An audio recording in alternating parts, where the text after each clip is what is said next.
In space, no one can hear you drink. It's time for CJ and DJ's Movie Power Hour.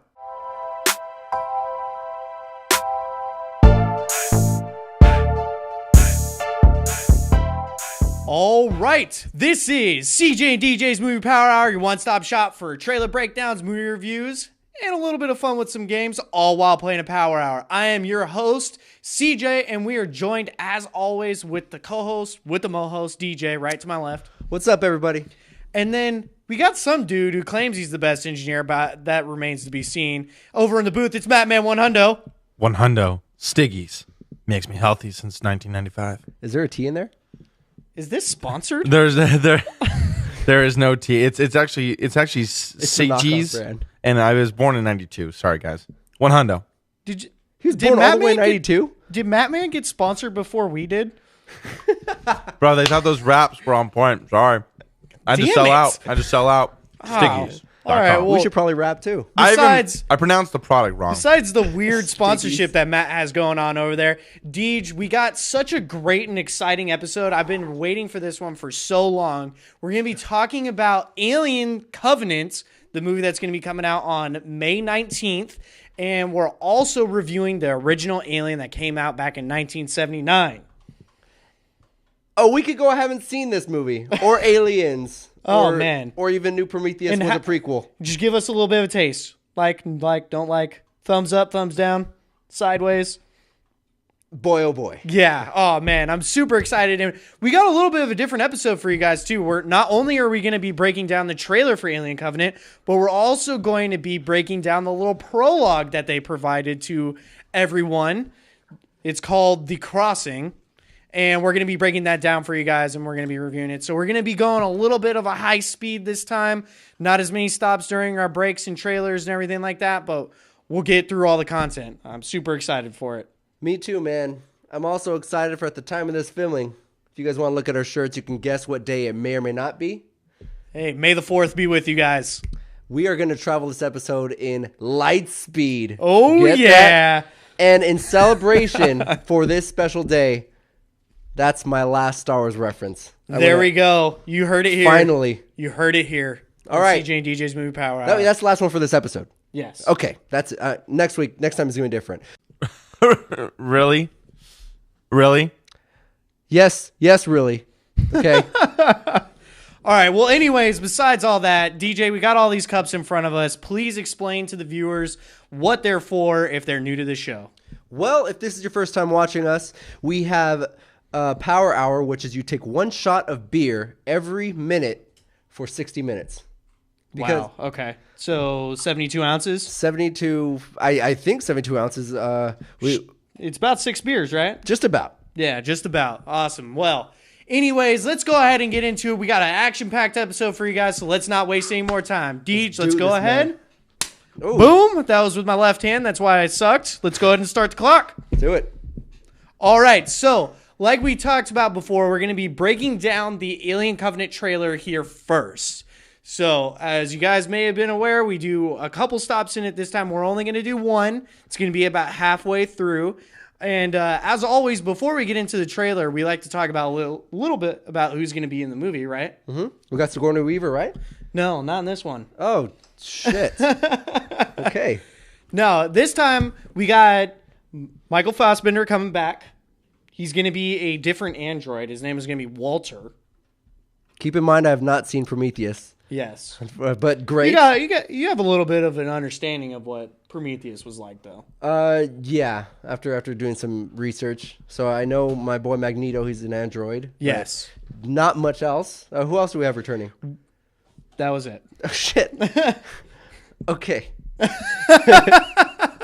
All right, next up we got Catherine Watterson, who is Daniels. Now, she's the woman that's featured prominently in the trailer, and we're only using the people that are prominently featured in the trailer. I do know that actress. She was the boring girl, the boring lead actress in Fantastic Beasts and Where to Find Them. Yes, she played Tina. Very long movie. She was also in the Steve Jobs movie with Michael Fassbender. Oh, wow. As Reunion. The first wife or the first person that he had a kid with.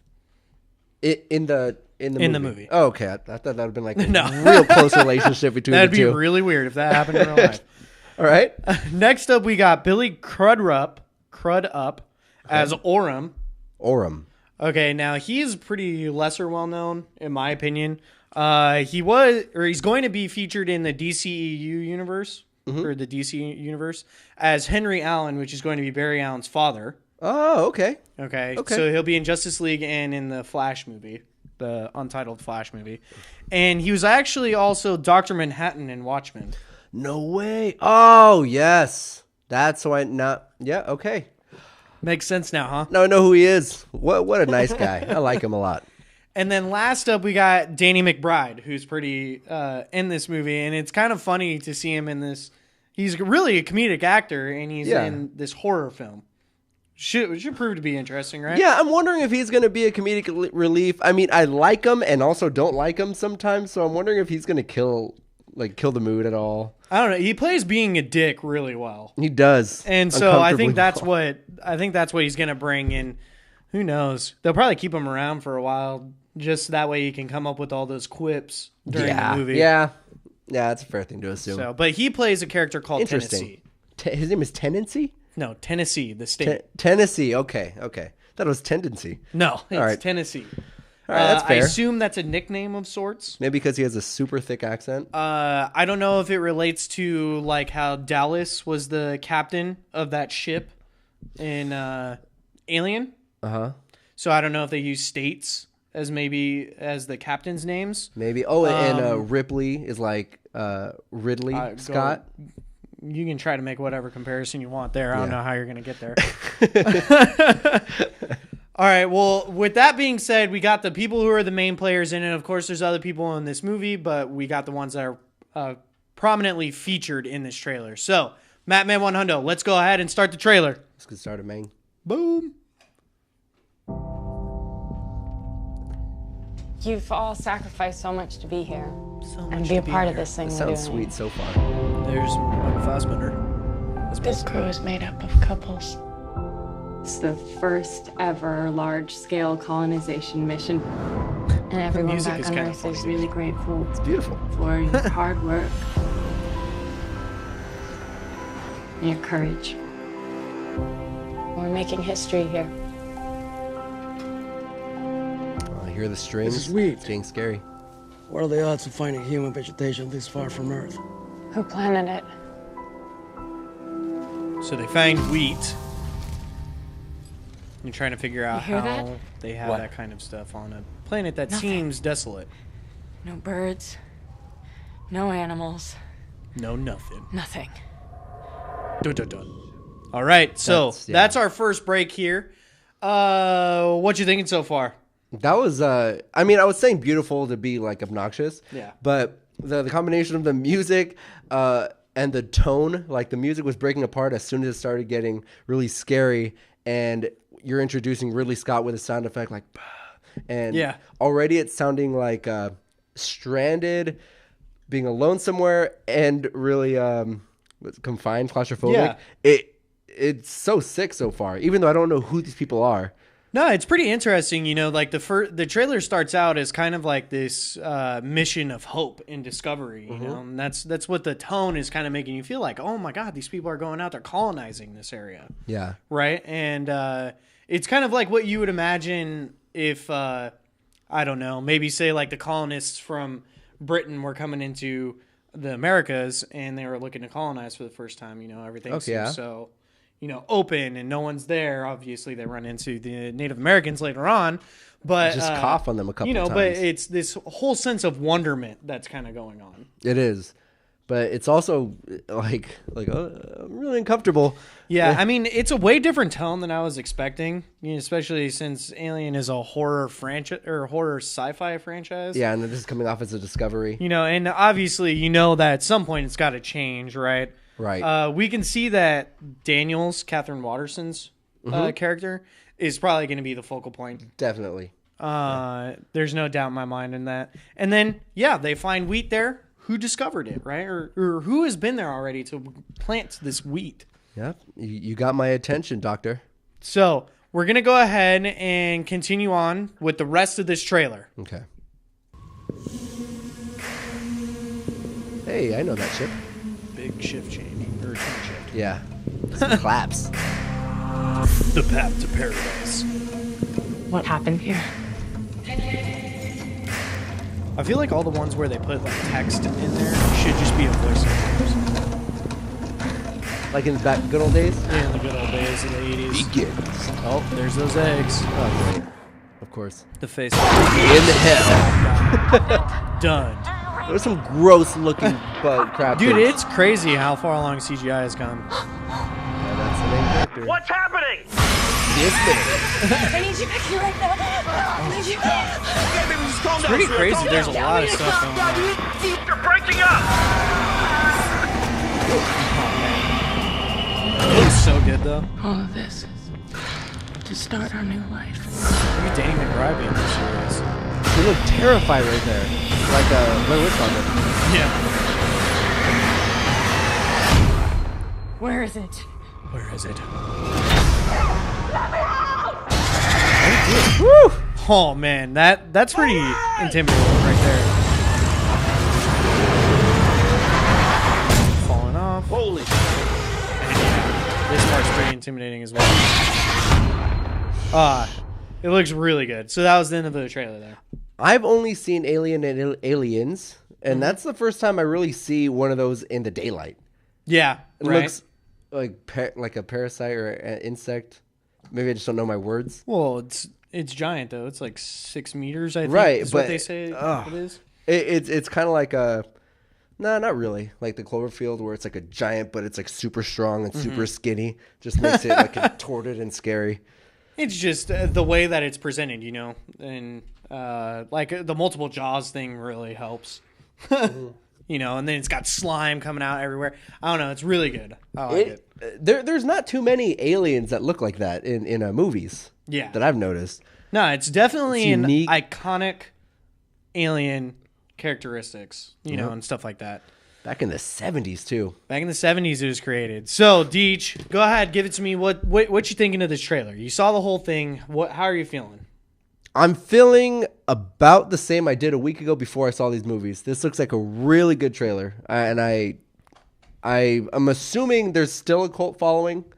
I don't know. I didn't hear very much from Prometheus. Definitely a lot from Alien and Aliens, and it looks like it's going to be a success, and it looks like it's really well done. Yeah, no, it looks really well done. The visuals are really good. Yeah. Like, Scary. man, it's crazy. You know, like, think about 30 years ago, and I was talking to you about this, about, you know, movies that come out in the 80s and 70s. Like, a lot of the special effects and stuff aren't really there, and it's because of the times, right? And back then, I'm sure when you're watching the movie, it's like, holy shit. You know, like, that's crazy. But now it's like, oh my God, this is real. You know, it makes you want to actually believe that this shit is happening. But what I think I liked in this movie is that it seems like it's going to be bringing us more of why we liked Alien in the first place. Yeah. Prometheus was so much about, like, the prologue of Alien and, like, how everything kind of came about. That, you know, spoilers, if you haven't seen it, it's a 5-year-old movie. Go deal with it. Yeah. At the very end is when you see your incarnation of Alien, of the xenomorph, I should say. So that's at the very end, and it's just at, like, it's 2 seconds, and then it just goes to black. Then that's it. Really? Yeah. Like The that's it. Sopranos? Well, Were you left disappointed? but in The Sopranos? No, in Prometheus, the end of it. Was it a big tease? Because the only reason why that you got excited about Prometheus was because it was an Alien prologue, right? And you're expecting to see more Alien or more xenomorphs in it. Right. And, you know, you get to the end of it, and that's it. You get to see one, you know, when it bursts out of the stomach. I think that's, yeah. I think it bursts out of the stomach at the end of it, and one of the engineers, and that's it. Just cuts away. All right, I'm interested, but I hope I don't waste too many minutes of my life if it's boring. You can tell me your rating later if we ever review it. It's interesting. Yeah, It is a good, like, it's not a, it's, I don't think it's a very good standalone movie. But it's interesting and kind of, like, improves your thought process about how Alien works. Okay. So anyways, Oh, really quick. The thing about Ridley Scott in the first movie is there was a lot of suspense, a lot of tension, and it was slow moving, but in a good way, very tasteful. And what I noticed in this one, you see the ship when they land and when they're about to leave. That's all you're really seeing, and that's pretty exciting. I'm wondering if there is more or if there is a lot more tension. You know, like 90% of those fools got killed. Again, you're like Rogue One-ing this to me. Oh shit, I did it. All right, there you go. You already screwed up there, dude. Not even a minute 15. Shit. All right, but yeah, so we get to see more of the face huggers and the xenomorphs, and I think that's one thing that's really exciting about it. Now, I feel like there's going to be way more action in this movie, kind of an i.e. like Aliens sort of feel. You know, that was dramatically different than the first movie, Alien, because Alien was all about the suspense and horror and everything like that. This one seems like it's got way more. I don't think it's got over the top action like Aliens does, like shooting and bombs. Yeah, you know, because that was like soldiers going up against the aliens, right? Yeah, just a big war movie. In this movie, kind of more, it feels like more action, and that could also be done with the camera movements and everything like that. But it's going to be a nice mixture, I feel like. And I'm seeing only one alien again. Right. Aliens for now. I have a feeling there might be more. Maybe. Which would be a good twist. Either way, both of them were successful with one or a bunch. I have a feeling that's going to be. But just as I'm overall like excited about this movie. Me too. I am really, and I think I'd probably go see it opening weekend. Should do decently well. It's R-rated though, so it's not going to do that well in box office. Or R-rated movies don't typically perform as well, just because not everybody can go see them. It's not as easily accessible. Yeah, it's not like Alien and RoboCop. Yeah, and you know, like a movie like Logan, I would have expected to break 100 million in the opening weekend. It only got to about 84 or something like that. Yeah. So I'm probably expecting maybe a cool like 60 million opening, maybe somewhere around there. Yeah, I'll give it like a plus or minus 10 million. Should get enough draw from people who want to go see Alien, anyways. Right? I think it's intriguing enough for people who aren't even, you know, familiar with the franchise. Like I was saying, a week ago before I saw these, I was just as excited as I am now. Yeah, I know a little bit more and I know a little bit more to expect, but it does look really awesome. Yeah. So I'm totally down for it. Can't wait to see it. So what are you thinking? What is this going to be better than Prometheus? Yes. I'm going to guess that it is. All right, well, right now, Prometheus has a Rotten Tomatoes score of around, I think it was like 60 or 76, right? 76, 72. 72, or 72, I think it was. I think this is probably going to get a little bit above that. I don't think it's going to get to 80. Just a little. You don't think it's going to get to 80? I don't. Okay, I will take an 80% Rotten Tomatoes, 80 and above. You'll take anything lower than 80. How about that?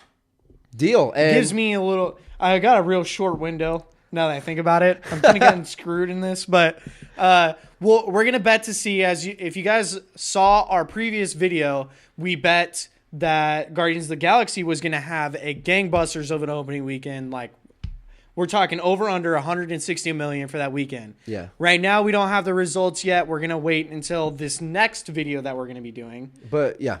To execute on our deal that we made. So this video we're going with plus or minus, or we're going 80% on Rotten Tomatoes 2 weeks in, and see who does better. And you're going for the and I'm going for the up, and I will drink an extra beer if we have to. I guess I have to or hope you that will it drink sucks. an extra beer, or me. We'll see. So, anyways, I got a couple of trivia points, just two that I want to get to real quick. Okay. This is the first of 3 more films linking this to the original Alien movie back in 1979 that Ridley Scott is planning on doing. 3 more? Come on, Ridley and Cameron? The first one of 3, so. This is the first one of 3? Yeah. I don't know. I mean, I don't know. Well, I'll have to watch it. Yeah. But we definitely don't need more Avatars. Yeah, Both of those fools. I get that. And like Terminator never really did that well with trying to do multiple movies. But Cameron T2 was awesome. It was great. But after that, it kind of just got bad. But James Cameron dipped. Yeah, I mean, that's true. All right, yeah. Go on. And the last piece I want to bring up before we go into our next segment here, James Franco, who plays Branson, and Guy Pearce, who plays Peter Whalen, and Noomi Rapace. I don't know how to pronounce your last name. Sorry. Elizabeth Shaw, who's Dr. Elizabeth Shaw on Prometheus. So they are all uncredited in this film, and so they should make an appearance in it. Oh, okay. All right. Looking forward. That's all I got for this. So next up, guys, we're going to be going into the prologue that came out for Alien. It's called The Crossing. We're going to watch it. I'm going to talk about, there's only 2 people in the movie, so I will just go over that real quick, or in this little short film that they did. And we'll go over that real quick. We will talk about it. We'll stop it one time, talk about it, and then just kind of finish up with the rest of that, and then go on to the rest of our show. So, that being said, people who are in this movie. Michael Fassbender again. All right. Who played David in the last one. He is reprising his role as David in this prologue. And Noomi Rapace. Pasty. Is there a T as Dr. Elizabeth Shaw. Shaw. Deckard Shaw. Yeah. No. So they are going, or they're both in this film. We're going to watch it right now. We'll let you guys watch it with us so that way I don't spoil anything for you guys. And let's go ahead, Matt Man 100. Let's check out this movie that I don't know. In 2093, 2093. the Prometheus expedition. The mission ended in disaster after the discovery of a deadly alien pathogen. The survivors continued their search. See, they need like after we made those voice trailer contact guys with the come in. engineers, the Prometheus was destroyed. All hands So we were got lost, David but I talking escaped right with now Elizabeth in this one of their prologue. ships. I was badly injured on our mission. Kind of giving like She a put me back journal together. of it, Yeah. almost. Right? Hearing aid? I'd never Yeah. experienced No, that's the such ship. compassion. Certainly not from Mr. Wayland, or from any human. Green screen. He was So we blind. see David was basically decapitated in the last movie. Whoa, really? Yeah, but he's a robot. So So he's fine.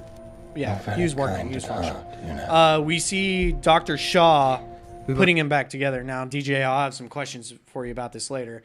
That's our first stop that we want to have right now. This is kind of the point where it kind of takes a little bit of a tone change. Anyways, so within this first minute, we get caught up on what's happening with Shaw and David since they used the engineer ship in Prometheus to leave the planet that they were on. Okay. Okay. Now, we see Shaw's putting David back together, and David is kind of he's an android, but he's having these emotional like connection with Shaw right now. He said that this is the most compassion I've gotten from anybody, you know, this, and the person Wayland, who was played by Guy Pearce in Prometheus, David calls him his father because he came up with him, right? Right. And he's noticing that Shaw is giving him more attention, more care, and more affection than Wayland did. So we're actually seeing David the android kind of come into kind of like developing his own personality and how he feels for people and kind of discovering feelings. Oh, would you say like love feelings? Like, well, I don't know about love. love. Is abstract. I don't know about love, Friendship. but it's kind of, friendship. And, you know, being an android, you probably have no feelings at all. Probably. And he's kind of discovering what it is like to have a connection with somebody. Okay. So, Matt, let's go ahead and continue the rest of this prologue. I'm wondering if he's talking to They're somebody. able to activate their ship and set course for their homeworld. All right, so now he's explaining about, Going at the end to of the meet movie, they're our going to go back to the engineer's homeworld. Impossible to say, What if they know better than us? so long as they are no worse. Sleep tight. So, I'll wake you when we arrive. Dr. Shaw's going into the cryogenic chamber for their trip. David, he's an android, so he's just going to stay out. Which is interesting because in Alien, And then Ash I was alone again. in the... He was in there too? Yeah. I learned of There's their a new ways bottle where they develop feelings and sleep. and awaited our arrival. They're waiting there. He's gonna kick back and watch the Iron Fist. All right. We see them kind of coming in. They're using the engineer ship to come into this planet, which you see all the engineers down there. I think those are all engineers. Well, those might have all been buildings, actually. But this is definitely some advanced civilization, and they are going back to the engineers' home planet, so should be the home of the engineers, right? And that ship is the android and the sleeping chick. Yes. Look on my works, you mighty, and despair. That's it. There we go. That's the end of it. So, Deej, I know you're not as familiar with Prometheus, so I'm just kind of give my own thoughts on it. You do have a familiarity with Prometheus that I would like a bit of it. I'd like to pose some questions to you while we're kind of going through all this. First of all, the main thing I want to say here, this prologue's kind of like a filler. It's kind of like a fill in the gap scenario. Yeah. And I have a feeling, well, before we get into that, the other thing I wanted to bring up is we basically just see what's happening with Shaw and David and how they're using the engineer ship to go to the engineer's homeworld. Now, the first question I want to bring up to you, Deej, is will this be in the movie at all? I'm kind of wondering, because by the way you explained the end of Prometheus, that just cuts to black. They were still in the ship? They were leaving. They were leaving. And then maybe what the if this isn't in there, they're just going to start the next movie with them on the planet. Well, it poses an interesting question, right? Like, are they going to show up randomly in Alien Covenant? Oh yeah, not in the beginning. You mean right? Right. I mean, just at some point they just show up. Whew. You know what? No, that is an interesting thought. I kind of want this to be in there. I feel like I've seen a couple of sneak peeks, like a Dark Knight or Dark Knight Rises and Avatar, where they showed like months before it released, you could see like 6 or 10 minutes of it. But when you see the scene, there's a little bit more added onto it. So I kind of hope this is in the movie. It feels like it should be in there. Right. Like, why are we releasing something that's just kind of like side note for the viewers to have to go explore to relate to the movie, right? Yeah, no, that's fair. Even though the internet's pretty powerful, you can go on YouTube. But one thing that's making me think not is he's narrating. He is narrating the whole thing. Would he narrate the whole movie if this was in it? No, to me, this just sounds like a journal entry. Okay.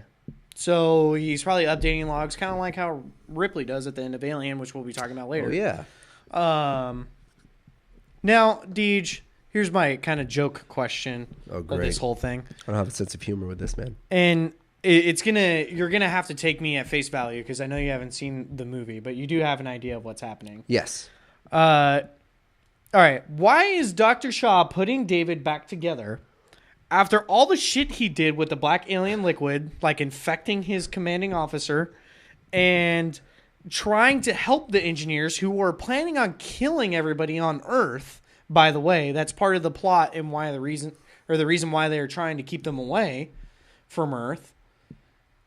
Why is it that we are trying, or she is trying to save him? Forget all the passion and bullshit, compassion, whatever bullshit aside. He's all surprised, yeah. Why is it that she gave him another chance after everything they did? Because not only was it that he infected the captain in that movie, but the captain had sex with Dr. Shaw, who was impregnated with one of our early face huggers, and she had to get surgically removed from her body. This is some heavy shit you're telling me right now, man. Well, you know what? Did I just throw you for a loop? You did, but I'm going to try to bring it back in. We don't know this, but maybe in Castaway, Tom Hanks hated volleyball, but he was on the island alone. Yeah. So he forgave that volleyball, named it Wilson. And maybe in I Am Legend, that dog was a pesky mutt. But he's all, you know what? I'm the last one here. I need someone to talk to. Wasn't that their family dog in I Am Legend? Well, me and my roommates have a family dog, and sometimes they can get pesky. I still love that dog if they were gone. But all right, and then that's my only theory. That sounds pretty fucked up. That was my joke question. Jesus Christ. Last question I want to bring up before we go into our P break wrap with the Madman 100. Nothing, huh? One hundo. I'm trying to write down all your F-bombs, you animals. No worries, Madman 100. You keep doing you. Last question I want to bring up to you, Deej, before we go into that. Should we expect Elizabeth Shaw and David to be in this movie coming up for Alien Covenant? Wait, I thought he is in the movie. No, okay. So in the trailer, it's Walter. He's a different android. Oh, right. Yeah. I do think they're going to be in it. Right. I have a hard time believing they wouldn't do this prologue without them being in it. I'm about to counter myself literally 2 seconds after I came up with a conclusion. What if they're not even in until the next Alien movie? I also had that kind of same thought. It would be kind of interesting that they kind of just threw this prologue in there to let everybody know what's going on with them, but milk still the Fassbender. But still wanting to keep it isolated from the story that's supposed to be in Alien Covenant and then come together in the next Alien film. Because Ridley Scott's got a plan now. Yeah, he does. And you can even see that in Prometheus. Like, there is a plan going forward. Totally. When you watch Prometheus, you'll see what I'm talking about. I trust your opinions, man. You can see that there's a plan moving forward. Now, I thought about that. The other thing I'm thinking about, I have a hard time believing that they would release a prologue right now. It would make more sense if they did a prologue of that crossing video that we just watched here on CJ and DJ's Movie Power Hour. I have a hard time believing that they release that before the film comes out and them not being in it. Yeah. Compared to if it was after. Yeah. That would make more sense if they were going to be in the next movie. And that would probably bring a shit ton of hype too. Yeah. So I haven't seen these guys. I'm on the side of they're going to be in this movie. Yeah. And they're going to meet up. Very convincing. Probably at the end. Oof. So the engineers, they're like normal people, like right. Like, man, they're not like alien bugs. No, well they look humanoid. Okay. They're like these big ass blue creatures. Do they talk English? No. They have their own language. Or are they? Because I mean, they look all big. Do they all talk like James Earl Jones or something? No. I mean, I'm just wondering if they have intimidating voices. Yeah. I mean, it kind of comes down to this thing of like, the engineers are the ones who are supposed to have made humans. The big so God. They're more almighty. It's kind of like, the big God, right? Mm-hmm. It kind of comes into this play. And, I mean, they're just more of like a driving force rather than a plot device, I guess you can say. Okay. All right. They're more of like explanations, I guess. All right. Well, fair. But just to let you guys know, you're watching me look really stupid right now. I'll watch Prometheus, and heck, we might even do a review on that and Aliens. Not a power hour, just a regular movie review. Might be fun. So, I have no problem with doing that, and I'd love to do it. DJ, real quick, we got 20 seconds. What did you think of the trailer, or what did you think of the prologue? Go. It was interesting and confusing. What do you think? I thought it was good. It was only confusing because you didn't know what would happen in Prometheus. I'm glad to see it. I hope to actually see it in the movie, and we're going to go ahead and stop the clock right here. Woo! All right. Perfect, my man. 30 minutes. There we go. All right, we're going to take this last shot. Halfway there, guys. Now, I don't know if you guys know what this is, but this is the P-Break rap with the Madman 100. 100. He is going to be rapping about what we have been talking about in this whole thing here, even though it's probably not going to relate, maybe even 10%. I have 3 lines written down. we're gonna make it up together, everybody. All right, cool. I like it.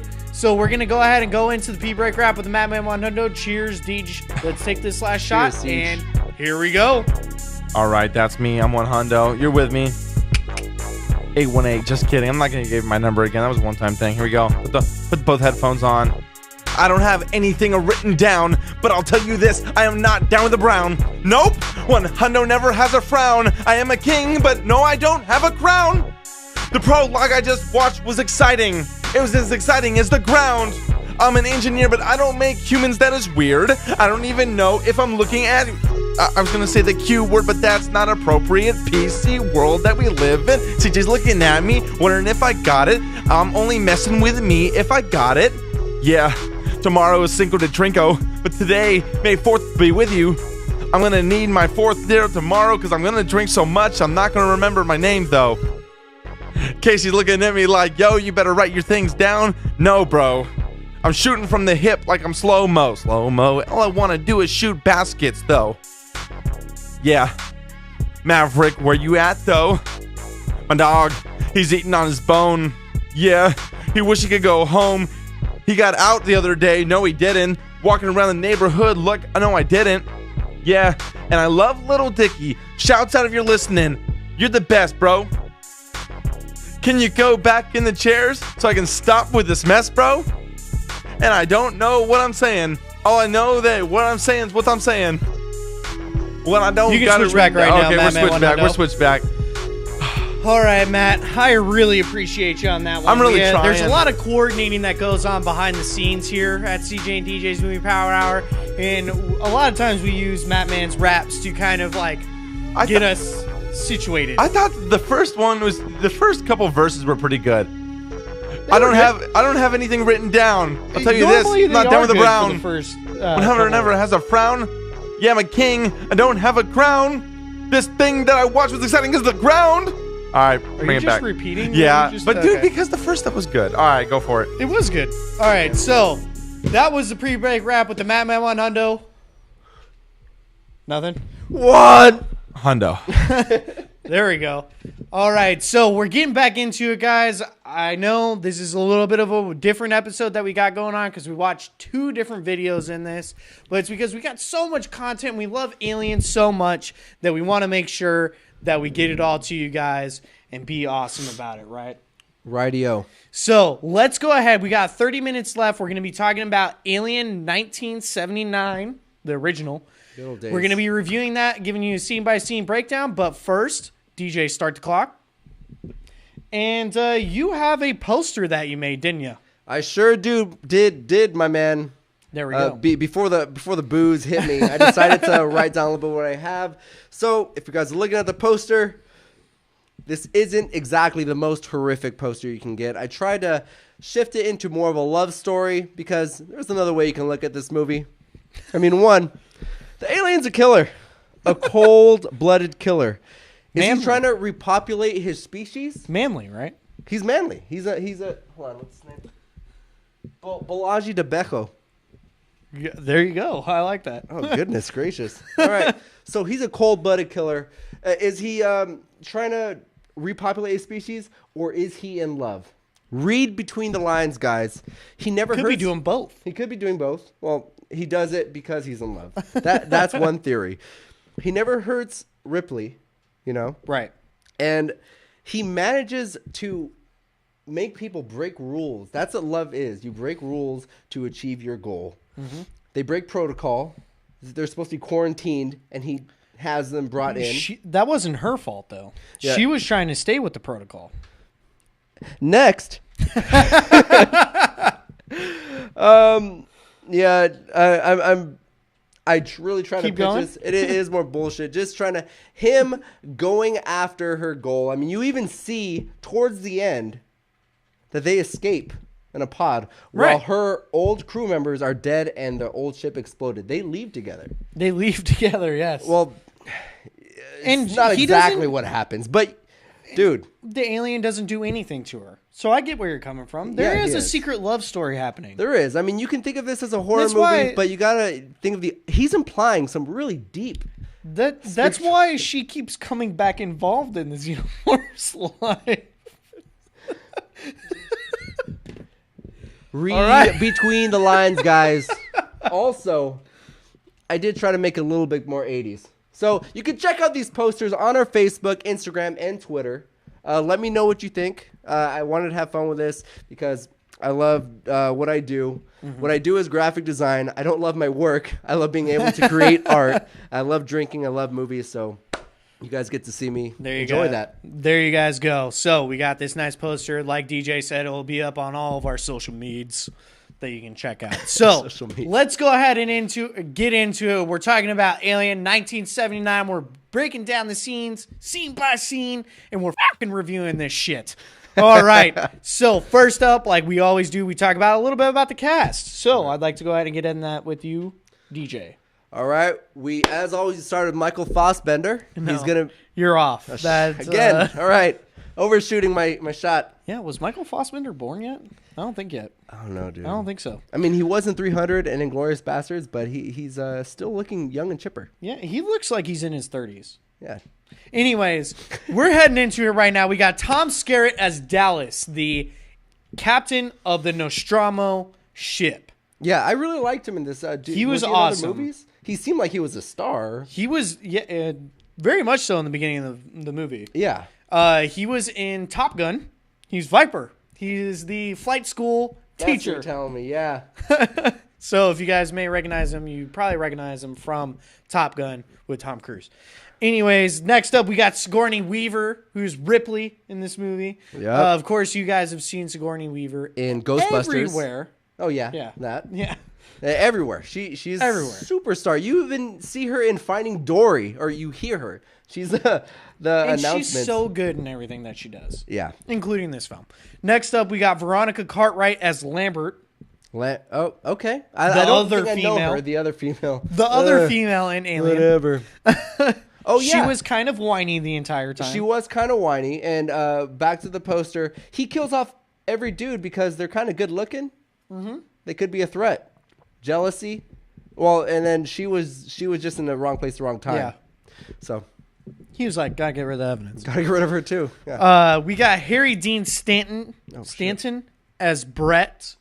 Now, I've seen him in a variety of things. The first thing that comes into my mind right now is Escape from New York, where he played Brain. Oh, he did? Yes. His brain, does that mean he's like a hacker? No, he's just an underground dude. named Brain. Yeah. What was his nuts He didn't hanging out? he Something? didn't- Does it call him Brain? He didn't have anything real special as far as I'm concerned.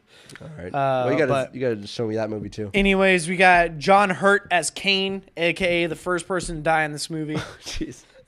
Yeah. Rest in peace. That guy's a big star too. I know him from Doctor Who and Yes, movie that's trailers right. because I don't know too many movies that he's in, unfortunately. Next up, we got Ian Holm as Ash, the android. Yes. The first android. It's funny because the first time I saw him, was that Joe Pesci? No, And then when you said no, every beginning of each scene that he was in, I kept thinking the same thing. He looks to me, he looks like one of those robbers Nice, from Home Deej. Alone. Sorry. Next up, we got Yaphet Kotto, who is Parker, the only black guy in this movie. Yeah, and I really like how they And didn't get he's- racist on Yeah, him. he lasted surprisingly long. He probably had the most lines of the guys too. Yeah, he was I liked him a lot. the most fearless person, I felt like. Yeah. Dallas had like a quiet fearlessness to him. Yeah, he was But- cool. Parker was the guy who was like, no, I'm not letting this alien fuck with us. Yeah. I'm going to take care of it. Yeah. You know. And So, this is the same dude who throughout the movie was like, yo, I'm not doing anything until you talk about my getting cut. paid. Yeah. Right. Guy earns his dollar. And then last but not least, I just want to include him in here. DJ already included him in the poster. Balaji Badejo, who is Alien. Yeah. They never call him a xenomorph, so I went with Alien for the credit. In Appropriate. here. The xenomorph didn't get introduced until Aliens, in case you guys are wondering when that got introduced. I know, and Sigourney Weaver's face when they're a xenomorph. What? Yeah. But yeah, no, I really like that. That is why I credited him, because you were telling me, I'm like, oh shit, I didn't even think that it was really a dude. I thought it was just a puppet. Nah, I'm it's a dude. I went to find his name on IMDb. He is pretty far down. Yeah. I'm wondering if the cat was mentioned And I before like him. his profile picture at the time that we're filming this is him in the alien costume. Yeah. Like, what? I think he did a great job. That's all I got.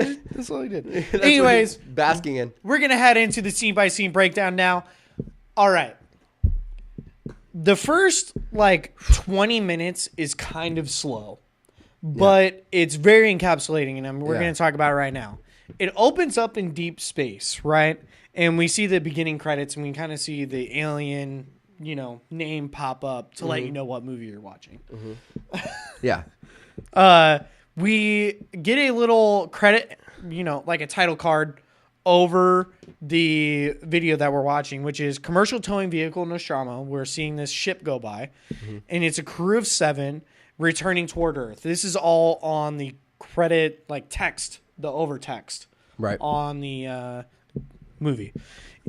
We hear a lot of ominous music playing, and it kind of is going around the ship, and it's slow panning throughout it. For several minutes. For now several that I'm minutes. thinking about it. Yeah. And keep in mind, guys, we watched this on a Sunday morning, I think. Yeah.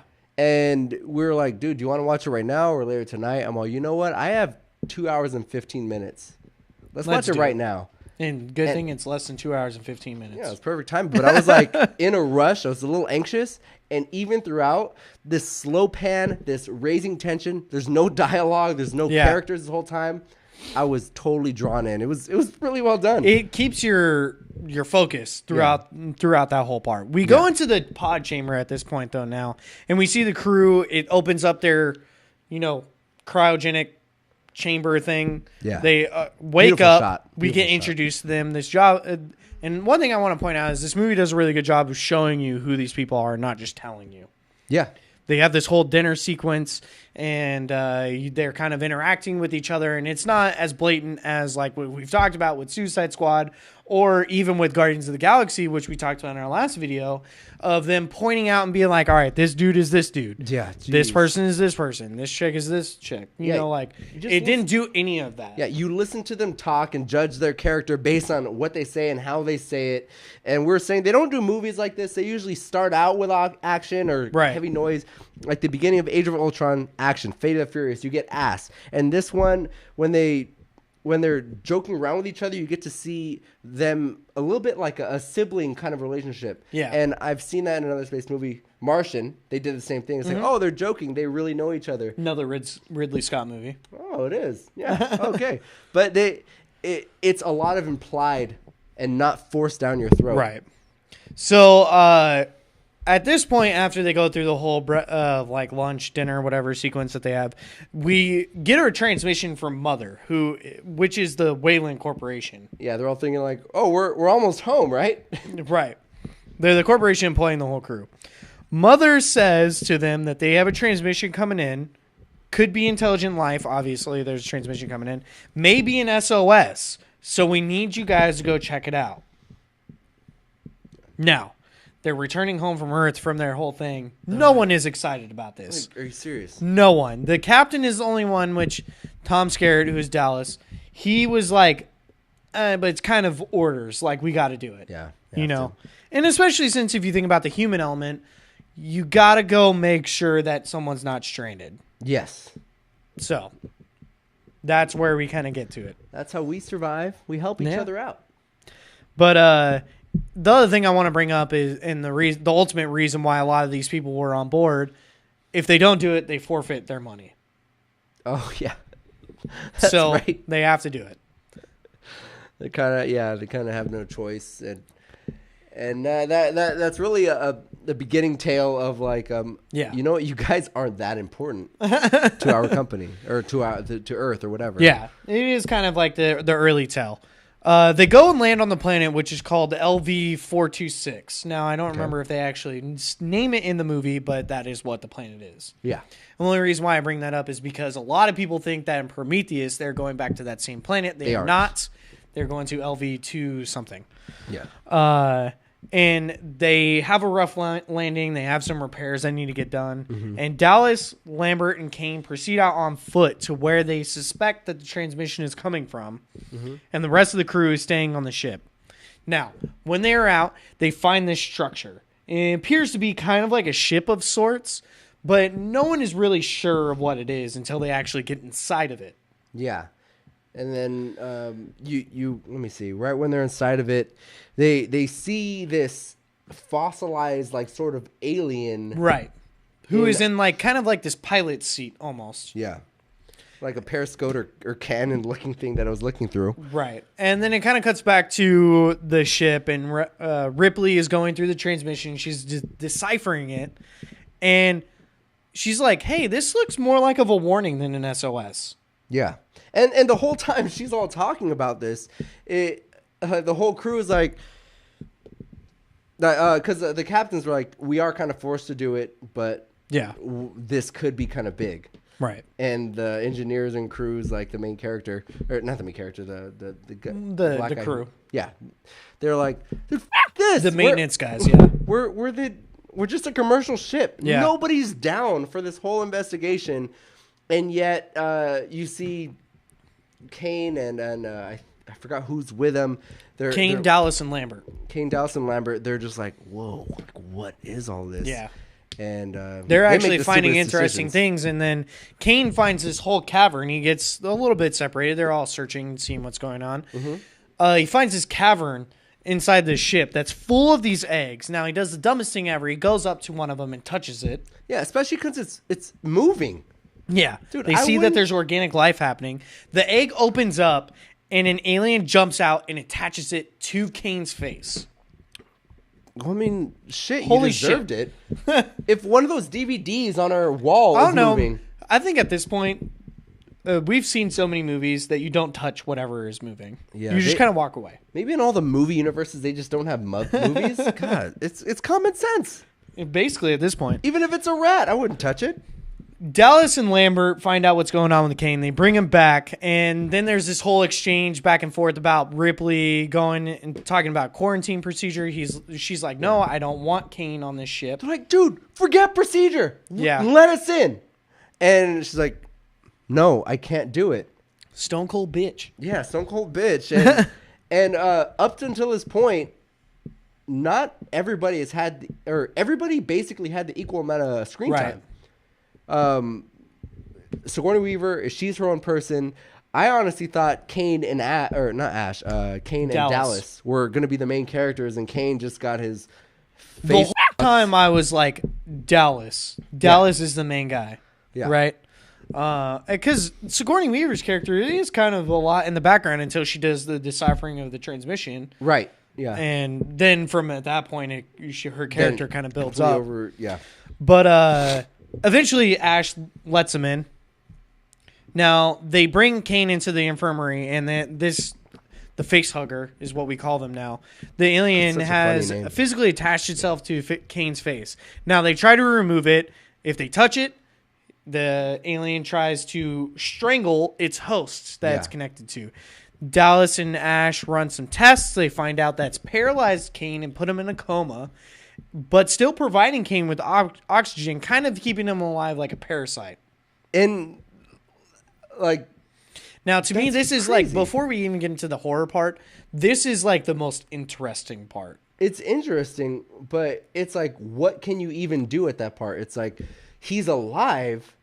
You're covering both and then of the his last breathing part, holes. which makes even further into your point, they try to cut it off, and it bleeds acid. It's I don't know if this was stolen from any comic book or literature, but this is just like so genius of a like, dude, I don't know what to do. Yeah. Like that's such a sticky situation. So yeah, it's corroding through metal like this blood is. So after a little while, they're talking about they go through this sequence of like talking about breaking quarantine law. There's an update with Kane. The alien seems to have disappeared from Kane's face, and Dallas, Ripley, and Ash go look around and find for it, and it falls on Ripley, and it appears to be dead at this point. Now Ash wants to keep it for further testing. Dallas decides that they are going to leave the planet that they are on because he's like, "F this shit, it sucks here." Yeah. Seriously, like. That's what he's talking about. Like, we got to go. This place sucks. Freeze that crab. We're good. We're done. We're fine. Yeah. We're good. So and Kane is just, oh, what happened? yeah, and then after a little while, he wakes up, right? And everybody's Yeah. happy. They do this whole sequence of having a dinner and everything. And then Kane has a seizure out of nowhere, falls on the table, and then now the xenomorph explodes out of his fucking stomach. Yeah, this little penis just like runs out and screams. And it just runs away too. It doesn't. I think at some point Ash was like, "Hey, don't touch it" or something like that. Yeah, and that makes sense. Like, we already saw what the face hugger did to Kane. Like, why are you going to touch this one that could possibly do the same thing? But it runs away. Yeah. Which is kind of interesting because the other one was super aggressive. They couldn't close the gosh darn doors. Yeah. Yeah. It was super aggressive. Also, it's like, that was the reason. It's like, let's be safe. Yeah. Later on, you find a little bit more about Ash. We're going to talk about it, but nothing was awkward about what is going on with each character. But when they were like going through like seeing what's up with the face hugger, again, Sigourney Weaver not really focused, not the focal point. Everybody, especially with the body language of each other character, they're like, oh, she's just this bitch that follows rules. Let's kind of forget about her. And I honestly was beginning to forget about her a little bit. But she was right the whole time. She was right the whole time. She's the one that's playing hard to get. She doesn't believe in love. But great job on the character development on that part. Right. But now we have this alien on the loose, and this now, little worm. And they form teams to go find it. Yeah, right? I mean, it's just this little slug. Well, I mean, not little. It's like this big, but yeah. Yeah, but I mean, it's manageable. It's like the size of a cat. Yes. Like Jonesy. Like Jonesy. Jones. Jones? Yeah. Well, I mean, the first 20 minutes, I kept thinking Jonesy. What the fuck is this cat doing here? So they use this little radar thing to go find him, right? And they split up into teams, like we mentioned. Ripley, Brett, and Parker. They are trying to locate it, and they run into something on the radar, and they check it out. Ends up being Jonesy the cat, right? Oh, my God. It is an intense scene. We are kind of making a light of it right now. Mm-hmm. But it is an intense scene. You're like, oh, shit, they're going to run into the alien right now. It's going to start f***ing them up. But instead, it's this cat who locked himself in a locker. Right.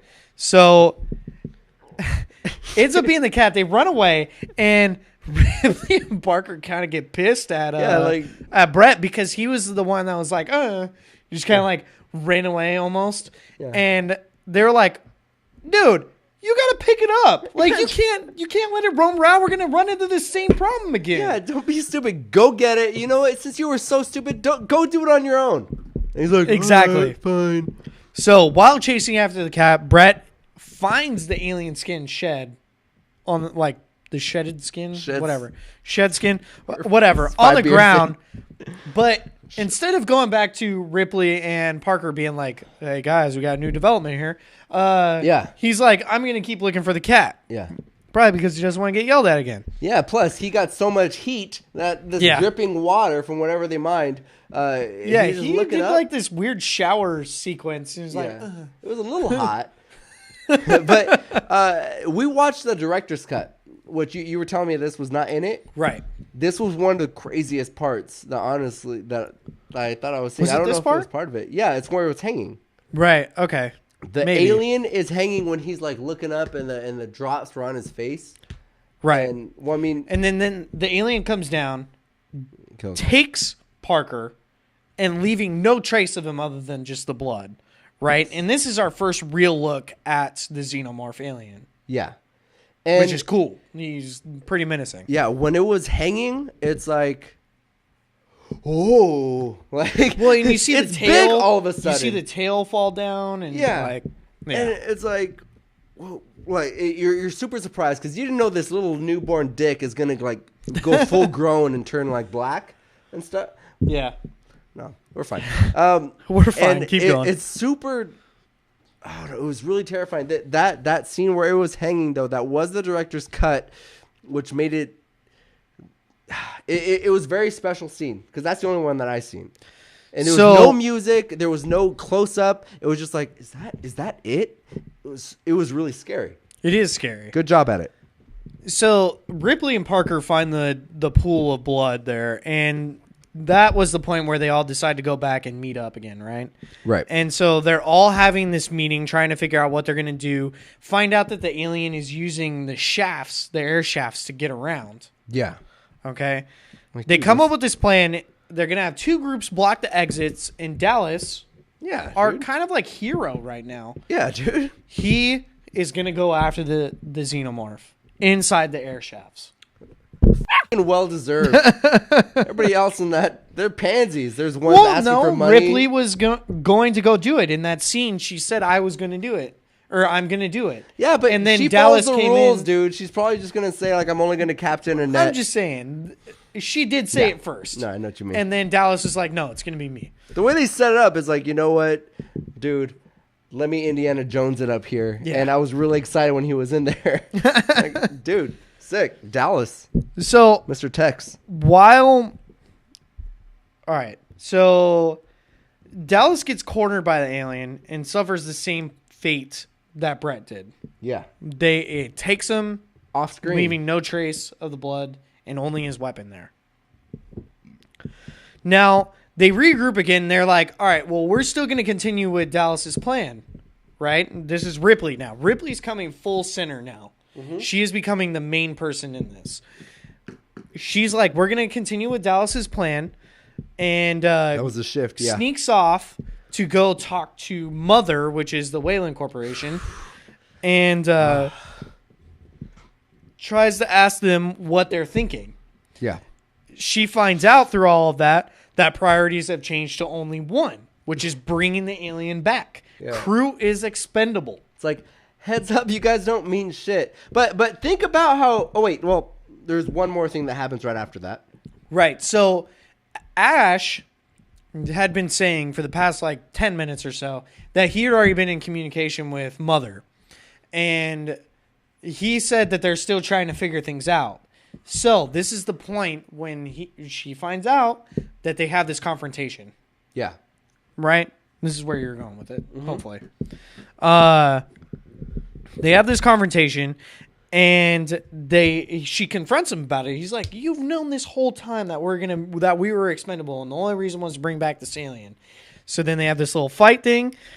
He tries to kill her, and we see this weird milky substance coming out of his head and everything. And we're still kind of wondering what's going on. Parker comes in. Parker and Lambert come to the rescue to help Ripley. They defeat Ash. And then at the same time, his head gets decapitated. And we find out that he's actually an android this whole time. Yeah. And it's... the timing, though. Think about it. Yeah. I mean, we just find out that this dick alien can grow super fast. It matured super fast. There we go. And it killed who we thought was going to be the main character. Right. And then when we're like, dude, we need some help. It's like, hey, he's more important than you. We don't even care about your guys' life. It's like, oh, shit. And the guy who's been the most calm and confident has been on the side of the alien survival this whole time. There's so many no. It was so well done. And when you try to think about the domino effect, it's like a slow beginning to a complete rapid incline or down spiral. It's like it gets your heart beating, pumping. It's like the worst time to find out that someone was on the side of the mothership the Mother Corporation. Yeah. And to find out that it's not even a living person anyways. Yeah. So anyways, they hook up his now decapitated head and try to find out more answers. And I was talking to you about this during the movie, DJ. I was like, they didn't find out anything during that whole thing. Yeah. It was pointless. And we find out, the android's kind of admiration for it being kind of perfect in its purity. Yes. And the only thing that it values is aggression or something like that, whatever. Yeah. Anyways, even though there's nothing that they strength can do. versus, technology and armor. So the rest of the crew, they decide that they're going to blow up the ship. Ripley prepares the shuttle, and Parker and Lambert go grab coolant for the life support of the shuttle. Now, this alien, he's like, no, I got to take everybody out of this ship. Yeah. Everybody's dead here. Alien comes after Parker and Lambert and kills them both, leaves both of their bodies, which I just want to mention for the first time that we see the bodies actually dead. Right? Yeah. This will come into a little bit in a second. Ripley comes in, finds their bodies, immediately runs to the self-destruct mechanism that they have on this ship, and it activates it, says, hey, it's going to take 10 minutes, but you got the first 5 minutes to deactivate it in case it was a mistake or whatever. Yeah. Right? She misses deadlines, though. Yeah. She goes down to the lower deck. Now, we're talking about the director's cut, so we get this little bit of an introduction here. Uh-huh. She goes down to the lower deck, and here's a grill. Looks up, sees this organic structure that's happening against the walls, and it's holding Dallas and Brett up against the wall, almost kind of like cocooning them. And Dallas asks to be killed. Ripley does it with the flamethrower that she has with them.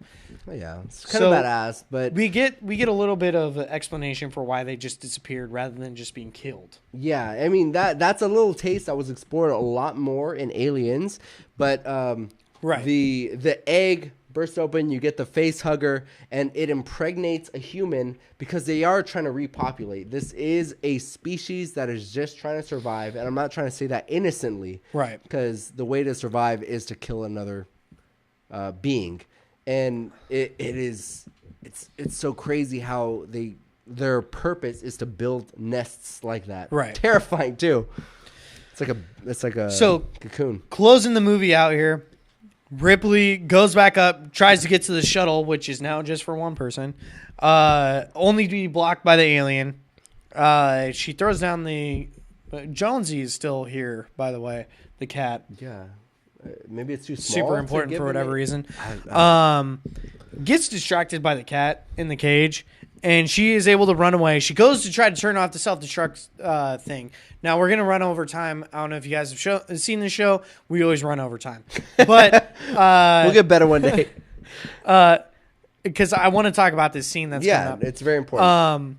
She runs away and goes to turn off the self-destruct sequence and fails to do it. Now, I remember watching this movie and being like, what? You activated it and now you're just deactivating it? What is happening right now? Why did you just decide to do that? You know, I did a little bit more research and thought about it a little bit more. I was like, okay, she did this because she wanted to give herself more time because all she had to do was wait out the alien to move. And it's probably going to go search for her at the same rate. So that's why she wanted to move to the shuttle. But I don't know if you were in the same thought process I was. I was like, well, why the f*** are you stopping the... You might as well just kill yourself at this point because you don't want this alien going back to Earth and you got to kill him. So you might as well just sacrifice yourself like your other crewmates did. No, yeah, I didn't think about it till now. Yeah, that's a really good point. Just waiting out some time because you can just keep doing it, right? Right. It's not like it's like, oh, wow, you're going to do a suicide mission. You only have one chance to do that. And that's going to die. I was like, man, this is some poor character motivation at this point. And then I really thought about it, which is what movies are really supposed to make you do. Supposed to. Unfortunately, only back in the 70s and 80s. Sorry. You realize that she was actually just trying to buy herself more time to escape. Yeah, and that's a good catch, honestly. So...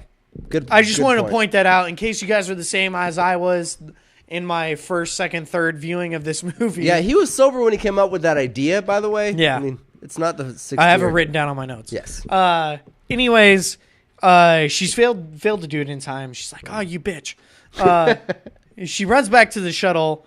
So I gotta go. And finds that the alien is actually not there. So she gets onto the shuttle in the nick of time, right before the explosion goes off, and we see the Nostromo blow up in the distance while she's on the ship. Yeah. Now. It's like, done. We go see the tension is kind of calming down. Ripley is calming down. We see that she is preparing for a cryosleep until we see the alien has snuck itself on board.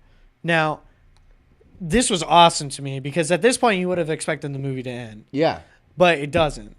Her in her underwear, it's like great ending. It brings you're so far down in being calm at that point because you're so convinced that the alien is not there that it just heightens this moment that you come into. I've never had my friends that I've been traveling with closely for a couple months or years die, knock on wood, but I can't imagine where it's like this thing kills them and I'm like, dude, I'm away from this thing. This is such an emotional whatever, and then you're like, I'm gone, and now I'm at peace, and then it comes right back. So it's something you can't even imagine. She sees it, she runs into the closet, and then now is this Mexican standoff almost. They're kind of just staring at each other. Yeah. And she kind of goes off to the side, puts this little astronaut suit on.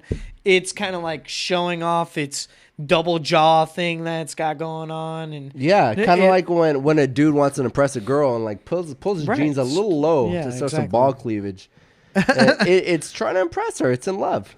She goes out to the seat, right, and puts the seatbelt on, opens up the door, and the alien just flies out because obviously space is a vacuum. It's going to fly out. He tried to hang on. He tried to hang on, comes up through, but I is love able to you. grab onto like the exhaust pipe of the shuttle that it's at.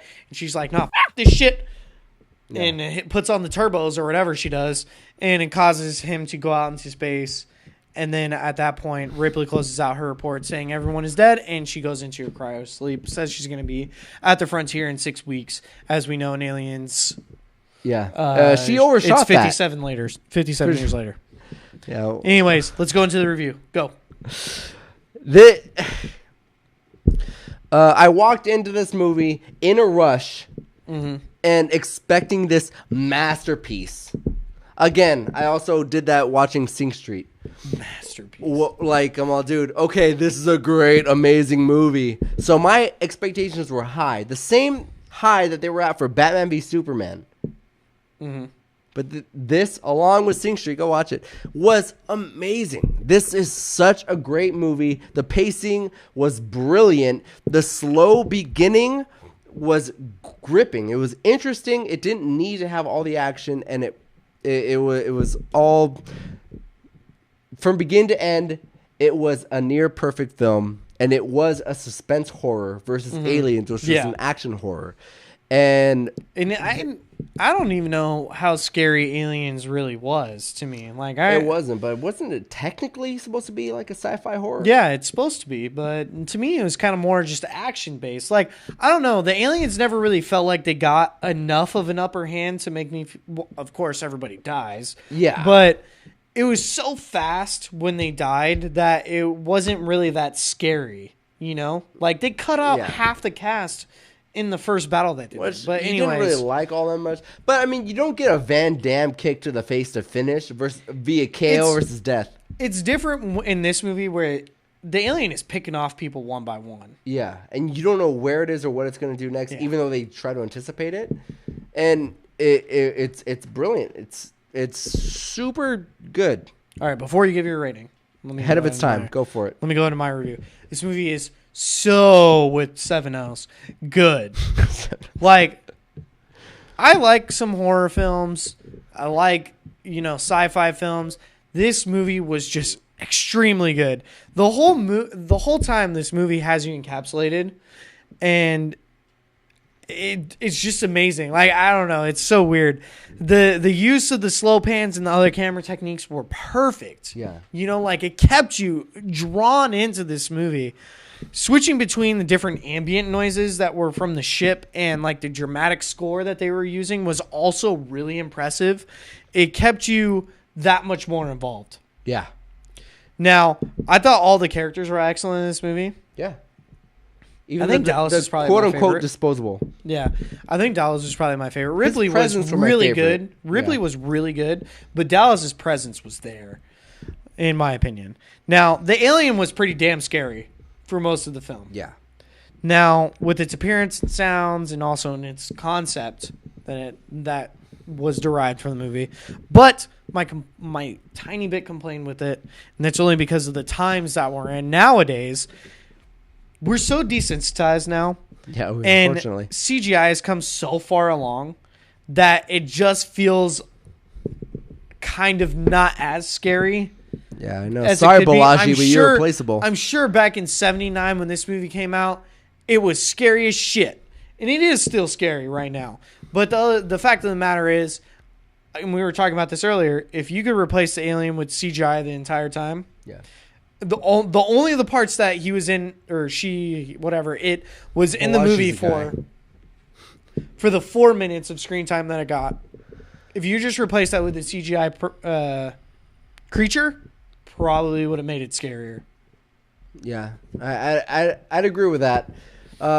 This is the only one that a remake, or not I'm saying the only one in general, I'm saying the only one in my opinion, that a remake with just those specific scenes would improve it. Yeah. Yeah.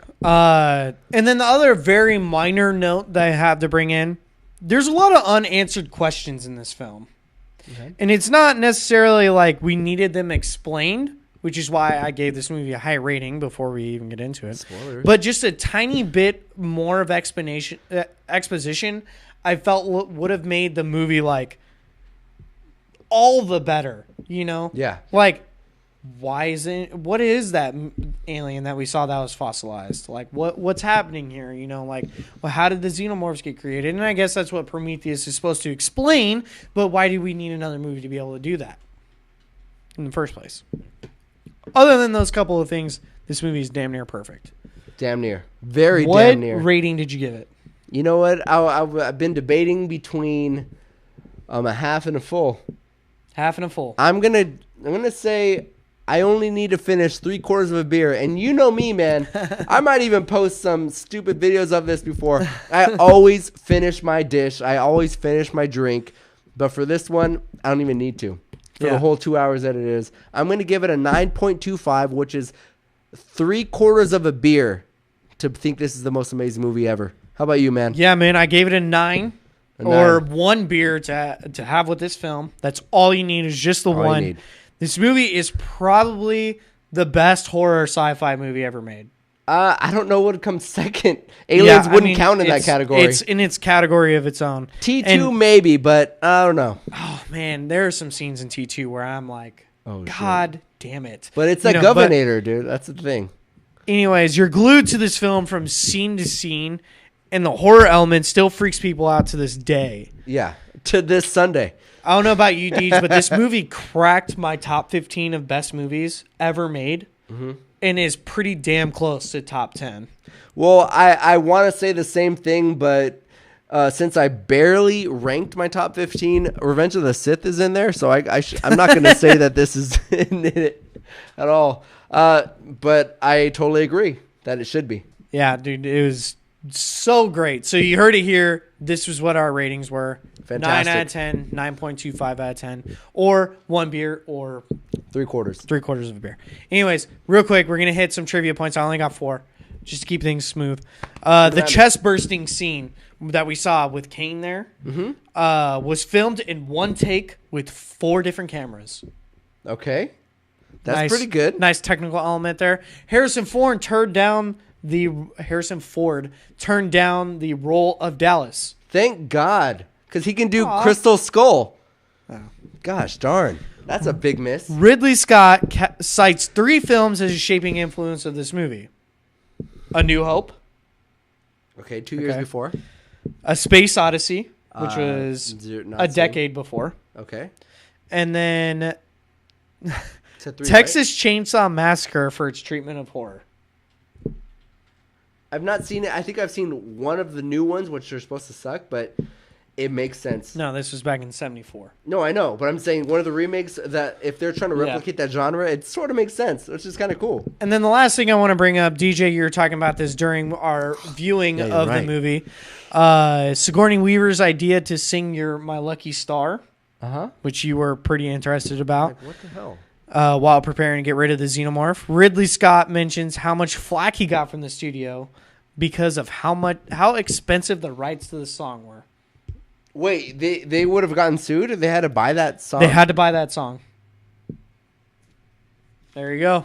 Oh my gosh. Dude, I was in a garage band once. I would not care if someone say, can you... I don't listen to lyrics. Something escape. All right, so you guys heard it here. This is CJ and DJ's Movie Power Hour. We just finished our review of Alien. We ran way over time. Batman, give it to me. Tell me how long we're over. 3 hours. Oh, damn. An hour and 18 minutes. 18 minutes. Okay, we were a little bit longer than normal. Probably like 15 minutes over. Almost sobering up. But no, it's all right. It's a fantastic movie. It needed to be all explained, and I'm glad that we got 2 trailers in there. We've talked more about a movie without 2 viewings that we actually did. So because we're amateurs, man. I'm totally glad that we got through all of that. We're coming up to the next P break wrap with Madman 100. He is going to be rapping about some stuff. I guess it's about what we've been talking about. And then we're going to come back with you guys for a game after that. Now, Madman 100, what kind of game do we have? Well, it's going to be the Movie Debate Club. It's going to be a discussion question. You're going to have to duke it out. There we go. Right, good. You guys heard it here. We're going to go ahead, head into the rap. Let's do this. Cheers for our last shot. And here we go. Madman 100, take it from here. All right, let's wind it back. It's one hundo. Both ears on, everybody. If you're listening on your iPod, both ears on. Here we go. One hundo. Face or tree or someone had a small penis. The writer of this movie must have been a porn genius. This movie sounds like a bad curse. These aliens are the worst. Here on this planet, we go hard on Earth. What if aliens are real and they were around fighting, killing people, and then they met by a big cannon and they blast them to find a hidden jewel? You.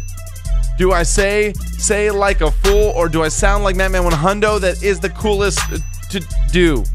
Duel. I don't even know. We're not gonna think about that. 100 on his dime. He's looking at the time all the time, and he's rhyming. He's scheming like he doesn't know how to beaming up like an alien in this movie. Yeah, look at 100, he's super groovy. I'm killing people like in every other day, but the aliens are responding like they don't have any way to die, cause they're aliens, they're dead, and they don't have a heart that is pumping blood in them, and I'm going, you can take it back now, I don't even know how, I'm just rapping about my life, and that is not exciting. All right, woo! Let's go ahead and end it there, Madman 100. Thanks for taking care of that again, Madman 100. I appreciate it. You got it. Killing it as usual. Yeah, just you're killed not the it. best engineer because you're too busy being the best rapper. That's what I tell my mom. Yeah, man. So we are heading into our trivia game, or game of the night. It's always a little bit of trivia, but we are going to be talking about the movie debate club as described as Madman 100 said. 100, yeah, right. This is the movie debate club. Okay, I'm Matt. I'm going to present that question to you, and you're going to wait until I'm done to answer. Okay, each person will start with their arguments with an opening statement. Person who answered the question first will go first. Each person will get their opening statements without interruption. Then you get that free for all round. Okay, you got after the opening statements, we're gonna start those arguments. We're gonna go back and forth for the length of the game, and that's something that I decide. Okay, remember, you're gonna get to your traditional shut the fuck up when we're done. Okay, then you get your closing statements. Each debater will have one last closing statement, and the debater who started will go first. Then you get that a non-opinion based judging, which is pretty much the opposite. All judging will be based off the arguments. I'm judging. I don't know shit about movies, so it kind of goes off feeling. But you know, that's how we like it here at the Movie Debate Club, and that's what we got for the Movie Debate Club. Alrighty. Awesome. Thanks for the explanation, Madman 100. Unbiased is an understatement. Whenever I say Madman 100, whenever I say Madman 100, I just expect him. Yes, exactly. I just expect him to just say 100 right after. 100. I expect it so much when me and my girlfriend say I'm 100%. We say I'm Madman 100%, and we wait just before we respond, just in case Matt says something. Yeah, well, sometimes I'm asleep, sometimes I'm not. So, as always, we enjoy this with another beer. Yeah, we do. This is a little bit of a tall can. A bit. We don't want to get. It's a pint. We don't want to say too sober. It's a pint beer. Oh, it pint is. of beer. I don't have a pint of beer like our movie reviews. But we're going to be going into the Movie Debate Club right now. Madman just described the rules, and I want Madman to go ahead and present the question. Are you ready?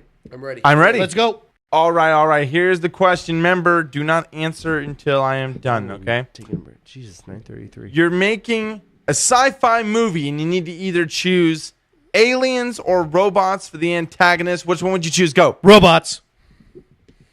Well, then, DJ, you just picked aliens.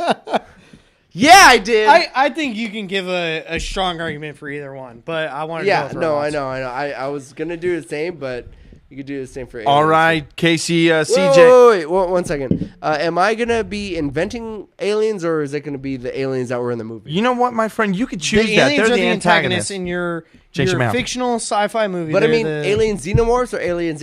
No, aliens. Boner. You can use whatever aliens you want, and then I get to choose whatever kind of robots I want, right? Oh, shit. My face. Yes, it's your choice. This is America. All right. This is America. All right, CJ, opening arguments, go. Can you go. repeat the question one more time? Yeah, you're making a sci-fi movie, okay? Right. You need to choose either aliens or robots for the antagonist. And which is better? Which one would you choose and why? So what is better? Yes. All right. So I'm going to let you guys know. Everybody has this. It's a real fear, too, by the way. robots have to be the antagonist of my sci-fi film. We've already seen it in the Terminator movies. They will destroy us. Skynet is real, and it's probably some corporation that exists right now. Their AI is going to take us out. They're going to destroy the fuck out of us. And you know what? Aliens, we don't have any experience with that. It's not as real. We don't have the same kind of human connection that we do with aliens compared to robots, which are very real and very involved in our own lives right now. If they got AI is a real thing, guys. Artificial intelligence. They're coming out. They're going to be like, you know what? F you guys. We're taking care of you guys. You're obsolete. You're not the future anymore. And that's where robots become the best antagonists that you can have, not aliens. Go. All right, DJ, you got the floor. You guys already heard it from my boy here, Case, CJ. Robots and technology are going to overtake the world. But what if there are aliens that exist like Godzilla and those... Godzilla's not an alien. It's an ancient being. What if there are aliens that existed like Godzilla and those with those bug things that thrive off nuclear power and have an EMP effect? I'm not trying to say that my aliens are going to combat your robots, but we do have a lot of trust and fear with the capabilities of technology, because the internet alone being able to, I don't know, like Ultron being able to control like computers, cameras, even wirings to be able to control your own ship is scary as is. But what if there's these robots that if you were able to use that as a weapon, they'd be able to thrive off of it and even cause some EMP pulses. Is that what it's called? Where it like shuts down electricity, where you are left hopeless. So this being, this life form that gets stronger the more you use electricity and energy and that sorts, and you're just left like a caveman, which the scariest it's going to be is the people are our generation and future generations that don't know how to live off of in social media and, you know, tweeting from their refrigerator, which is like a Samsung technology. That's one thing. But it's just like you will rely on technology as a weapon, as a tool, but once that's taken away from you, you're stripped of it. You're going to face this one being who absorbed your weapon, and you're just fighting mano a mano or running away from it mano a mano. All you're doing is hiding from rocks and not being able to fight back. It is super scary, and since I do not know how to even change my old tires, I would not know how to fight a being that knows how to take away my weapons. All right, now we're going on the free-for-all round. Go. Right. Didn't you work for a tire shop? Yeah, I did. I still know how to change it. You don't know how to change your tires and you work for a tire shop? No, my man. I need machines. You need machines to do it? Yeah, machines need electricity, which this not alien a will absorb. Jack, which is what I've done. I've never done that way. It uses manpower. Time is money, my man. We use electricity. You just pump it up with a jack, and then you take the tire off with your own man strength, and you put it on, you know, like that. There's no electricity required. And then, you know what? The robots are going to figure out a way. Trust me, the robots are just way smarter than us. They'll figure out a way to be able to handle their own energy sources, probably using some sort of biofuel to get them over the hump from fossil fuels to biofuel and then into just its own creation. I'm sure it's probably going to end up like the Matrix, where they're just harvesting humans to be their energy source, which is scary as shit as well. Which is pretty similar to my aliens, using humans' strengths and technology as their energy source, and they're pretty unbeatable on their own. So okay, so we're talking about my aliens are a lot like the Matrix Sentinels. Okay, I gotcha. Mm-hmm. They can issue out EMPs. You've mentioned that already, right? Right. They can do whatever. They will physically outpower the humans, right? But let's think about this for a second. Robots. They work off of algorithms. They work off of artificial intelligence. They are infinitely smarter than humans are, and probably infinite smarter than aliens are. They're probably going to come up with a way to be able to defend themselves from any kind of alien invasion that's going to come down and just destroy the aliens that want to come in. I totally believe that robots are going to take over the world, and I love you guys. The robots, save me. Yo, cheers to that. Go robots. I don't think you're bad at all. But at the same time, if we leave completely unplugged, have you ever taken a hike and not have its cell phone service? You're safe. Yes. Shit doesn't go down there. Robots will not be able to survive there. They'll not be able to thrive. They can have some battery, but you can outrun the battery. That was my point of saying, like, hey, they're going to have a different type of energy source that they can run off of. They probably already have it figured out that we don't know of. Skynet is real, and they're taking over the world. They will, but they will have an opportunity to be unplugged. Now, my aliens will be able to evolve. The aliens that you're trying to bring up, and I just want to bring up for our judge here that may not know what we're talking about. Your aliens that you're bringing up are actually ancient beings, and they are actually of Earth. No, they're similar to Godzilla and them, where they can absorb power. They are aliens, but they are also giant that will absorb specifically electronics and nuclear. A robot shit. will just emulate that and do the same exact thing. They will absorb nuclear power. Yes, I bet you they probably have it figured out already. Oh, jeez, I thought they only could. They do probably use electricity. the nuclear power to run off of. We've already seen it with nuclear reactors. Those are real things. We see nuclear bombs. Those are real things. There is a nuclear source of energy that powers machines to be able to do it. And these are all on Earth. These aliens that I come up They with probably come from will a be able to different just planet. take whatever energy source that the aliens use, which is probably going to be the same thing. I mean, unless they discover some type of new element that comes out in the alien universe that's not existent on Earth, the robots will be able to just use whatever kind of source that the aliens use to power themselves, even though they're not mechanical beings in the first place, just some sort of energy source. So they will use for their own benefit. So, from my understanding, my robots are infinitely scarier than your aliens. Come on, man, that's a final conclusion kind of statement. I think that your robots, if they're alien robots from a different planet, that's a pretty bold decision to you to be cheating into my argument. I didn't use that. I used our robots. So our robots from our resource, which is the Earth. I don't know if you heard about climate change, but our Earth is dying, my friend. I heard it's a thing. My aliens are from a planet where they have their resources and the Earth's resources. The scariest thing is the unknown. Who knows what's out there? We have not found alien life, and we do not know how to survive without our fucking smartphones. I got a counterpoint that I want to bring up. Life has human consciousness, right? There is a consciousness that happens even with aliens, with humans, whatever. They got these feelings, these emotions, and everything like that. Ooh, emotions. You know what robots don't have? They don't have emotions. They will just destroy anything that comes in front of them. So I would like to present that to you, being like, hey, guess what? Aliens probably got feelings. They probably want to colonize that stupid Earth to be able to... I don't know, man. That was the perfect time to bring it in this episode where the aliens' purpose is only to recolonize, repopulate, and the only way for them to do it is to get rid of the threat.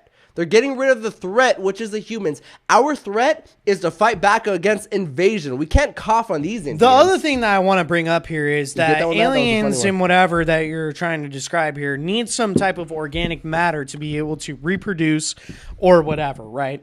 Robots don't actually need to do that. They don't need any kind of life source to come out. If you want to use the alien in particular, they have to use a parasite to be able to create a new alien. They don't need all this extraneous shit. Your robots will find a power source, but I mean, and they just use resources that they have to create more. But that's what are all the resources? Those are all Earth things: dirt, water, trees. Wait, what? I'm trying to think of the Earth's resources that could possibly. Well, I'm thinking metal for a robot, but you know, the ships will destroy or will fall down in the battle of mankind. In your hypothetical universe, there will be a battle for Earth's mankind. Earth will lose, I would assume, in your scenario, right? But there would be yes. millions of ships destroyed, millions of scrap metal around that the robots can use and then take over the aliens. Well, Is no, my point. wait. The robots and aliens aren't fighting each other. Yeah, I know, but I'm just saying, like, if we were in a scenario that the robots had to fight against the aliens, I'm pretty sure the robots would win because they're more resourceful. They can calculate how much resources they actually So need. your power And- sources will counteract my aliens EMPs that will absorb power and electricity. Well, they don't absorb it; they just kill it. That's what They just kill. does. Okay, well that's kind of funny because what But- you guys kill is exactly what we absorb. But they will probably come out. I mean, I don't know. Kind of like feeding a well some water. Okay, we're really getting into the scientifics of it. I don't know if nuclear sources would actually get EMP'd and not work because we're already heading into this sort of era where robots can probably be powered off of nuclear source.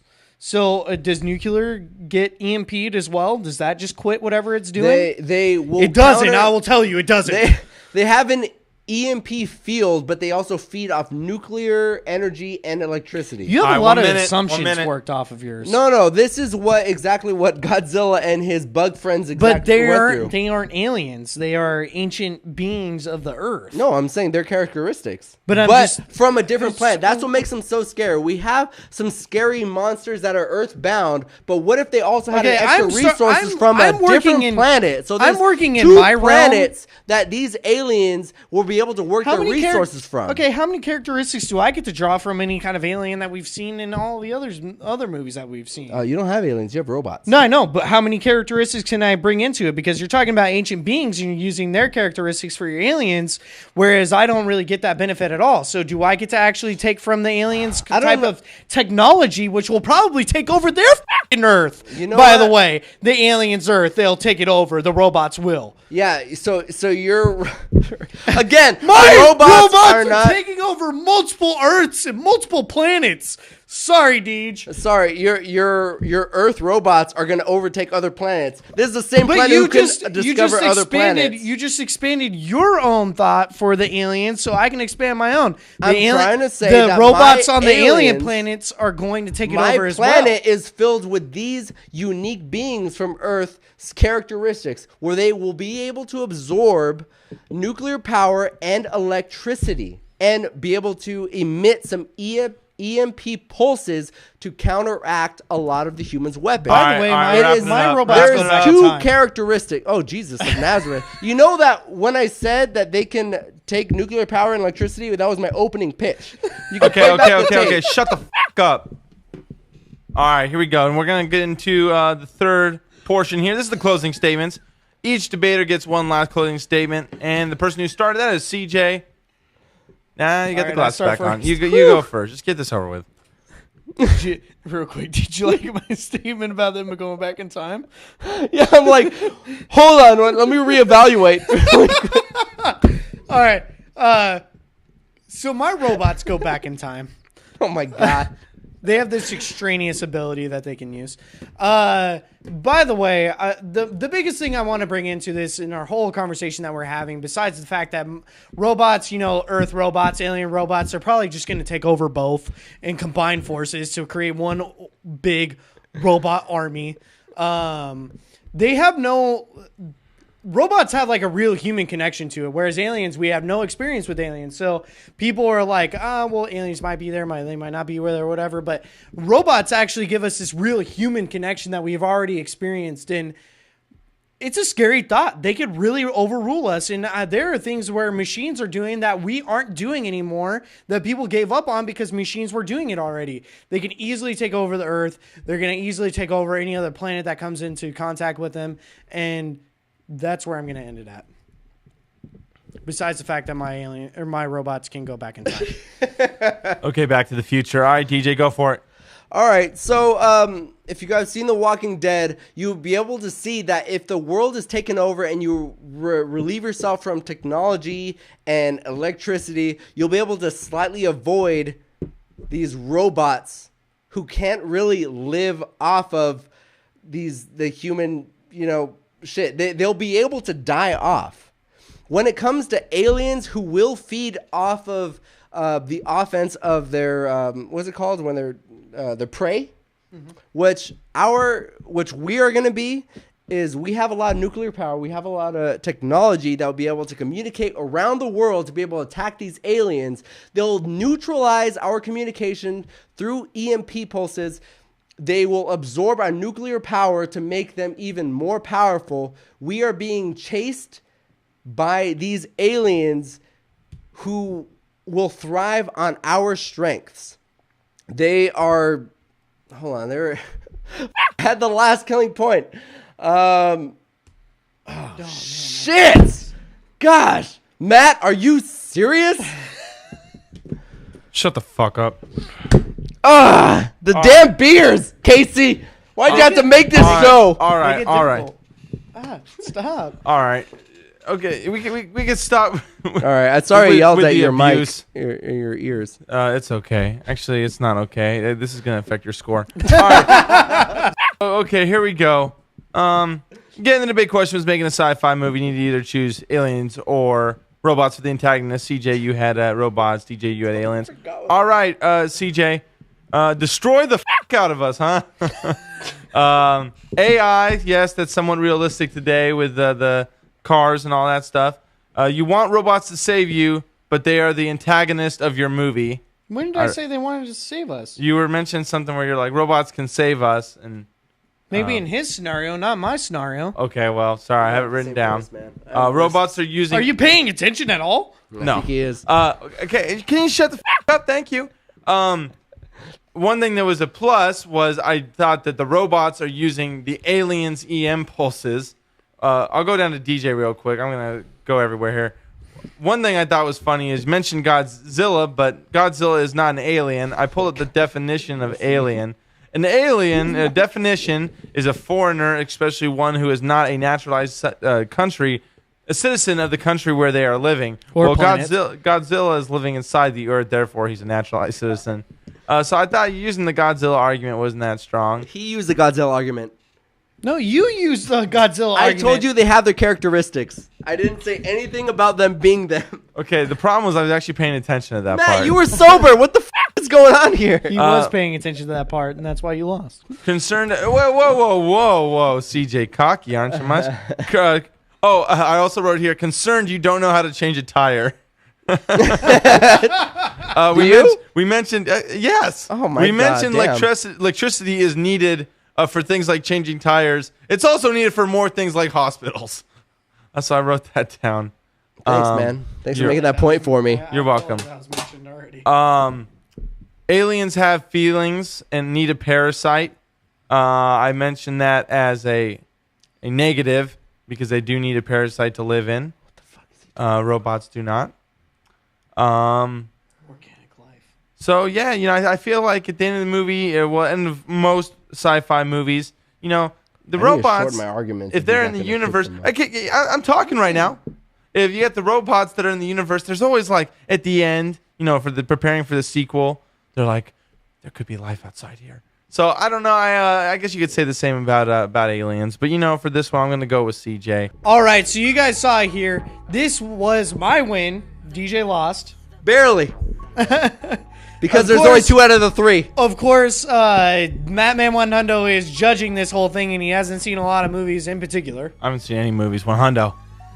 I am so glad you guys decided to watch us. This was an action-packed episode. We were talking about the trailer for Alien Covenant. We were talking about a prologue for Alien Covenant. And we also talked about reviewing...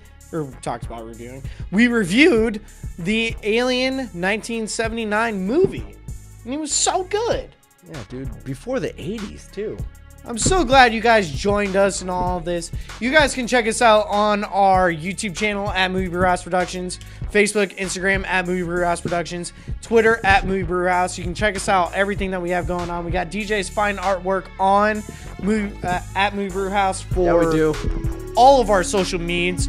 We got Mo Banga, who provides the beats to us. You can find him at Mo Banga with 3 G's for 3 times the gangsta. He provides the beats for Madman's raps.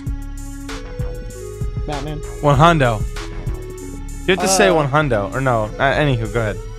I'm glad you guys checked this out. Let us know in the comments. Did you think I won or did you think DJ won? Let us know, man. Let us know. Like, subscribe, comment, do whatever. Because you want to see more of these videos, we can give you more. You just got to do those things, all right? Yes! And join us next time, because boy, oh boy, does beer make you drunk. Yes, drunk. It does. I hope to see you guys soon. This is CJ and DJ's Movie Power. My name is CJ. We got DJ to my left, the co-host with the mo-host. And then we got the best engineer of all of the land. I admitted it this time. Mattman 100. 100. You had to have 7 beers to make that. That's a 3 out of 10. Listen to us next time. You should see us in 2 weeks. We're going to be talking about Wonder Woman. Woo! And the movie that goes best with it. The beer. See you later.